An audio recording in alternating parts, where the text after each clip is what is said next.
Hello students, आज हम new NCERT से एक्सरसाइज 11.2 का क्वेश्चन नंबर 1 करेंगे। Question number 1, find the surface area of a sphere of radius, जिसमें हमें 3 पार्ट दिए गए हैं, पहला part, second part, third part, और हमें निकालना है सरफेस एरिया ऑफ स्फीयर। तो surface area of a sphere हो, कर्व सरफेस एरिया हो, टोटल सरफेस एरिया हो या सरफेस एरिया हो, एक ही फॉर्मूला हमने सीखा था surface area of a sphere का, जो है 4πr²। तो हम इसे कैसे करेंगे? सबसे पहले लिखेंगे surface area of a sphere is equals to 4πr²। इस फॉर्मूले में हम वैल्यूज पुट करेंगे। 4 पाई की वैल्यू 22/7, जब तक हमें कोई और वैल्यू 3.14 ना बोली गई हो। r², r है हमारा 10.5 का स्क्वायर, यानी कि 10.5 को हम 2 टाइम्स लिखेंगे। अब आप देख रहे होंगे कि 7 और 10.5 आपस में कट रहे हैं।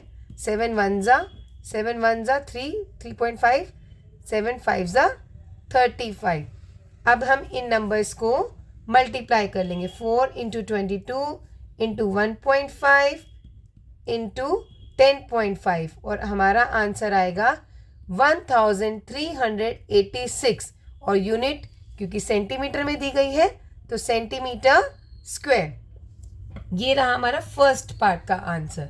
अब सेकंड पार्ट में फिर से हम लिखेंगे surface area of sphere is equals to 4πr², और 4 पाई की वैल्यू 22/7, r की वैल्यू 5.6, इसको स्क्वायर है तो 2 टाइम्स लिखेंगे, और 7 से 56 कटता है 7 8 जा, क्योंकि ये पॉइंट में तो यहाँ 0.8 हो जाएगा।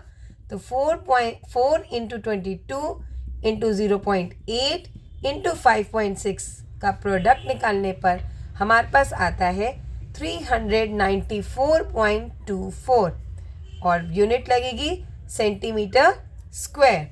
इसी तरह हम इसका थर्ड पार्ट करेंगे। Surface area of a sphere is equals to, formula लिखेंगे 4πr²। 4 × पाई की वैल्यू 22/7, r की वैल्यू 14 दी गई है, 14 × 14 कर देंगे क्योंकि r स्क्वायर है। 7 से 14 कट हुआ 2 पे। अब हम इसको एक बार फिर से लिख देते हैं, 4 × 22 × 2 × 14, और इनका प्रोडक्ट करने पर आंसर आता है 2464, और यूनिट सेंटीमीटर में ही दी है तो हम लिखेंगे सेंटीमीटर स्क्वायर। तो ये रहा हमारे क्वेश्चन 1 का तीनों पार्ट्स का आंसर।